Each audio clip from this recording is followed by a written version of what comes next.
मित्रों, भाग एक में पंडित इलाचंद जोशी के बारे में आपने साझा किया, बहुत अच्छा लगा।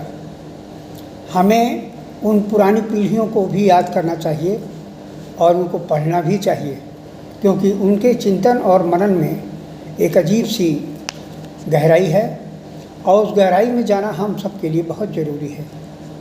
इसलिए मैंने जिया जिनके साथ स्तंभ में कोशिश मैंने की है कि जिन जिन लोगों के साथ मैं रचा बसा हूँ उनके बारे में आपको विस्तार से बताऊँ। इसलिए मैं पंडित इलाचंद जोशी को भी मैंने लिया, जो हमारे हिंदी के प्रथम मनोवैज्ञानिक उपन्यासकार हैं और उन्होंने बड़ी गहराई से मनोविज्ञान का अध्ययन किया और अपने उपन्यास और कहानियों में उसकी विवेचना की। देखिए आगे, एक बार की बात है कि भारतीय भवन मोहल्ले में युवा साहित्यकारों की एक नई संस्था ने कथा गोष्ठी का आयोजन किया था, जिसके आयोजक मेरे घनिष्ठ मित्र कृष्ण कुमार मालवी थे। उन्होंने जोशी जी को बुलाने के लिए कई बार आग्रह किया, पर जोशी जी से कहने के लिए मुझे याद नहीं रहा, मैं टाल रहा था। जिस दिन कथा गोष्ठी थी उसी दिन प्रातः मैं तथा आरा बिहार से आए हुए कथाकार भाई रामेश्वर उपाध्याय उन मित्रों के यहाँ मिलने पहुँचे। बातचीत में फिर बहुत आग्रह करने पर कि जोशी जी को गोष्ठी में ले आइए तो हमारी गोष्ठी सफल हो जाएगी।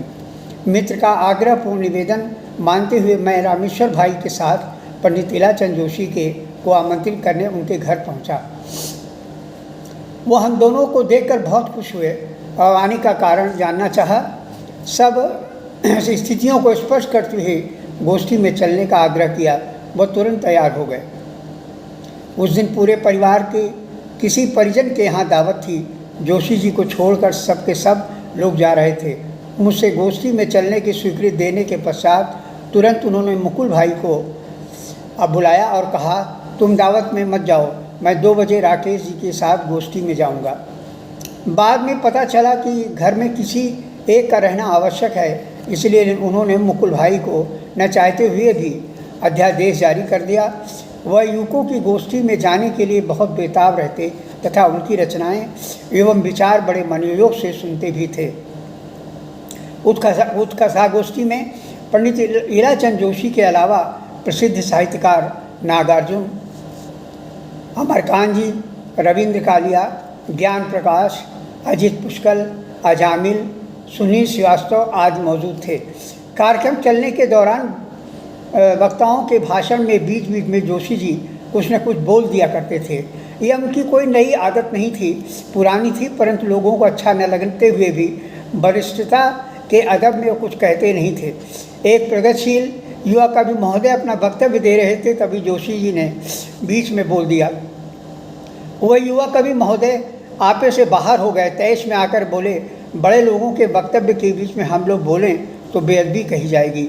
मेरे बोलने के समय जोशी जी बीच बीच में क्यों बोल रहे हैं, ये बहुत खराब आदत है। इतना कहकर वह बैठ गए। गोष्ठी की कार्यक्रमता न बाधित हो इसको समझते हुए जोशी जी ने उन युवा कवि महोदय से के गुस्से पर उनके सामने हाथ जोड़कर सर झुका दिया और बोले, मुझे माफ़ कर दीजिए, ऐसी गलती फिर दोबारा नहीं होगी।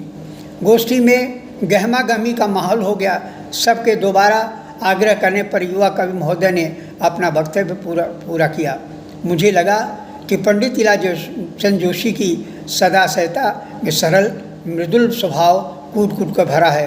वास्तव में साधु हैं जिन्हें क्षमा मांगने में कोई संकोच नहीं हुआ और कुछ समय बाद गोष्ठी सफलतापूर्वक निपट गई। कन्नौज के हमारे अभिन्न सहयोगी डॉक्टर प्रताप नारायण वर्मा ने जब साहित्यिक पत्रिका उदाहरण का कार्यभार संपादक के रूप में देखना आरंभ किया, तब जोशी जी से मिलने मेरे साथ इलाहाबाद गए। उस दिन जोशी जी सुर्ख लाल रंग का जोगिया कुर्ता पहने बैठे महाकवि तुलसीदास कृत रामचरितमानस के सुंदरकांड का पाठ कर रहे थे। हम लोग बैठ गए। उनका पाठ बंद हुआ तो हम सब उनकी बातचीत में रस लेने लगे। डॉक्टर प्रताप नारायण वर्मा ने उदाहरण पत्रिका के लिए आशीर्वाद स्वरूप कोई रचना मांगने का मन बनाया। तो बोले, लाल लंगोटी वाले को हमेशा याद रखना, दुख सुख में हमेशा साथ रहेगा, वही बेड़ा पार करेगा। उस समय वह मुझे मौलिक और अविनाशी शक्तियों के करीब लगे। उन्होंने डॉक्टर साहब को एकांत और अनेकांत के कुछ अंश छापने के लिए दे दिया, जिसे संपादक ने उदाहरण के अंग में प्रकाशित किया। यह उनका अंतिम व अपूर्ण उपन्यास था।